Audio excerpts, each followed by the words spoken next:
L'Espagne, à travers la Guardia Civile, a assuré une formation sur le contrôle de l'immigration illégale, 10 jours qui auront permis à une trentaine de stagiaires d'être outillés sur les trafics d'êtres humains, la drogue et des explosifs. Les ambassadeurs de l'Espagne et de la Guinée-Bissau ont assisté à la remise des certificats. Mamadou Sadio Baldé et Abou Korea Kourma nous signent le reportage. Ce sont des officiers, sous-officiers issus des rangs de la gendarmerie, de la police et de la douane qui ont suivi une formation du 30 janvier au 8 février sur les trafics. La gestion de l'immigration irrégulière est un phénomène complexe aussi bien pour les pays d'accueil que les pays de départ. C'était des jours de formation très intenses, avec un programme très chargé, théorique et pratique. Mais c'est compréhensible. Donc l'immigration irrégulière est un phénomène complexe et constitue pour tous les Sahéliens impliqués un véritable défi.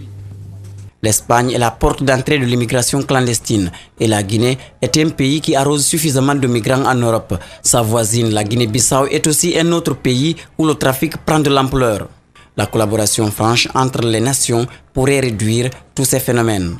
Le déroulement de ces cours dans le cadre du Blue Sahel montre l'importance que nous accordons au phénomène de la migration irrégulière, mais surtout à la formation des autorités dans le domaine de la sécurité. La formation ou la spécialisation dans les services spécifiques peut aussi faciliter la gestion de la migration et le contrôle de la sécurité. La surveillance et la collaboration transfrontalière, le renforcement des capacités et l'équipement des troupes sont utiles. À travers notamment la lutte contre la circulation illicite des armes légères et de petit calibre, des munitions, des explosifs, des substances chimiques, biologiques et radiologiques, le trafic d'êtres humains, l'exploitation et le trafic des espèces protégées, le trafic de la drogue, de faux médicaments et de véhicules volés.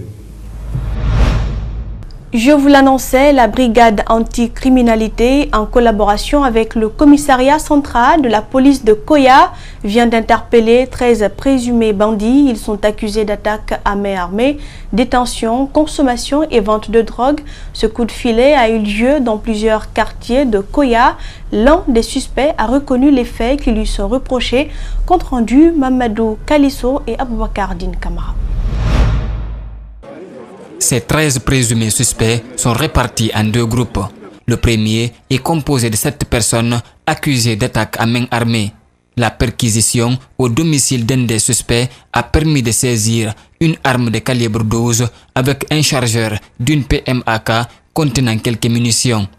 Ces présumés bandits ont été interpellés dans différentes localités de Koya, notamment Gomboya, Fassia, Kassonya et Kilomètre 36. Vous n'êtes pas sans savoir que ces derniers temps, cette zone-là a été franchement une zone qui a été prise d'assaut par les bandits. Cette opération donc nous a amené à interpeller 13 personnes que vous avez donc devant vous à l'écran. Les 13 personnes, il y en a 7 qui sont reconnus, réputés comme grands bandits de grand chemin. Et d'ailleurs, selon les enquêtes, il y en a un là-dedans qui est condamné à 20 ans de prison par contumace. Bon, interrogé, le leader qui est donc le nommé Passy, que vous allez voir tout à l'heure, a reconnu des attaques au nombre de 5. Et après interrogatoire beaucoup plus serré, il en a reconnu 7. Devant la presse, le présumé cerveau du premier groupe, Mohamed Souma alias Passy, a reconnu avoir participé à plusieurs braquages, notamment à Kuntia, où une boutique d'Orange Money a été vidée de son contenu. À Kabelin, ce sont 2 boutiques qu'ils ont vandalisées, avoue-t-il. Quant à l'opération de Dabompa, le suspect affirme qu'ils n'ont pas réussi à accomplir leur sale besogne grâce à l'intervention rapide des forces de l'ordre. Le second groupe, composé de 6 personnes, est accusé de détention, consommation et vente de drogue. Le ministre de la Sécurité encourage ces hommes à poursuivre la traque des hors-la-loi pour la quiétude des citoyens. En tout cas, nous serons sans pitié et la rigueur et la fermeté seront de règle dans la lutte contre la criminalité et le banditisme. En tout cas, c'est le serment que font les policiers de Guinée.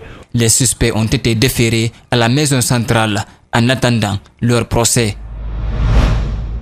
Manifestation contre l'arrestation d'un jeune dans la commune de Matoto. Ce matin, un groupe de jeunes a pris d'assaut le domicile d'un citoyen du quartier Balonta, nommé Siaka Kundiano.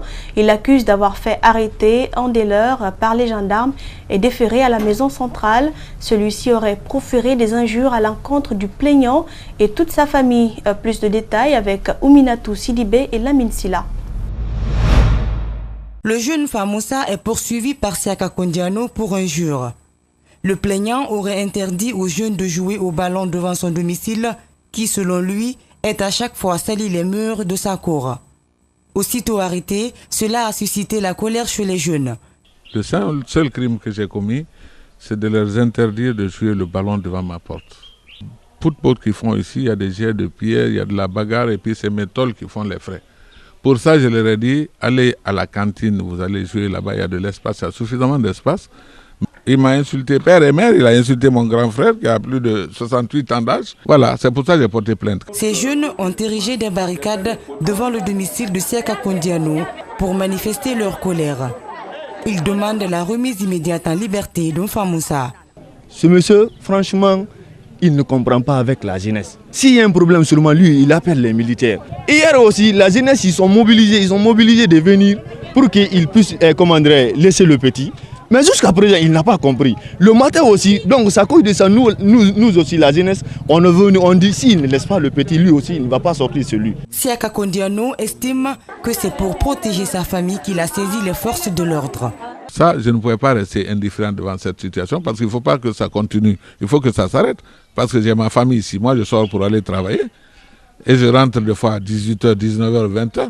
Quand on vient ériger les barricades devant chez moi parce que je leur ai dit de ne pas jouer. Vous avez vu le tronc d'arbre qui est ici, là? Vous allez le prendre en image. Ils ont barricadé mon portail avec ça, que personne ne sort, personne ne rentre, y compris moi, que si je rentre, on va me tuer. Mais je vais garder un imbécile comme ça dans le quartier et ne pas le mettre à la disposition de la loi. Non. Ce lieu est le seul endroit où les jeunes de Bolonta se récréent. C'est pourquoi ils ont mené auparavant des démarches auprès des sages du quartier pour ramener Siaka à la raison en vain. La démarche à suivre pour décrocher son premier emploi n'est pas chose facile pour un diplômé guinéen. La rédaction de la demande d'emploi, l'élaboration du CV ou encore la technique de communication restent des lacunes que l'Institut supérieur de formation à distance ISFAD compte corriger à travers une session de formation couverte ce vendredi à l'université Gamal de Conakry. Une centaine de diplômés et des étudiants en fin de cycle prennent part à cette formation. Malik Sangiana Kamara. Sur le marché de l'emploi, plusieurs candidats échoueraient à cause de la non-maîtrise des techniques de rédaction des documents demandés par l'employeur. Il s'agit de rédiger une lettre de motivation, une demande et présenter un CV. L'Institut supérieur de formation à distance, pour corriger cette lacune, offre une formation gratuite de mise à niveau à 100 étudiants en fin de cycle, y compris les diplômés de 2018. Les participants, au sortir de cette formation-là, vont être capables d'affronter le marché de l'emploi. L'autre nouveauté, c'est qu'ils auront appris, n'est-ce pas, les techniques d'entretien, d'embauche. Vous savez, beaucoup de nos jeunes aujourd'hui font des tests.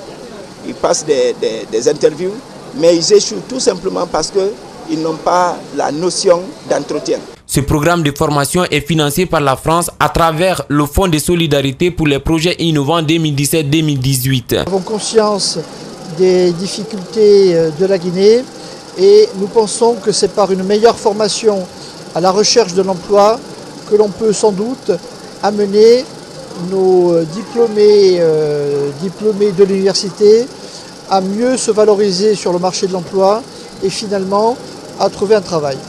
La connaissance académique est un atout certes, mais la maîtrise des techniques de communication pour convaincre l'employeur est un art qu'il faut apprendre. Je pense que c'est une formation qui va permettre aux inscrits à ceux qui vont suivre cette formation d'avoir des compétences pouvant les préparer à avoir leur premier emploi. Les participants à cette session de formation de 2 semaines se réjouissent de l'opportunité. Ils comptent bien apprendre les modules qui seront enseignés.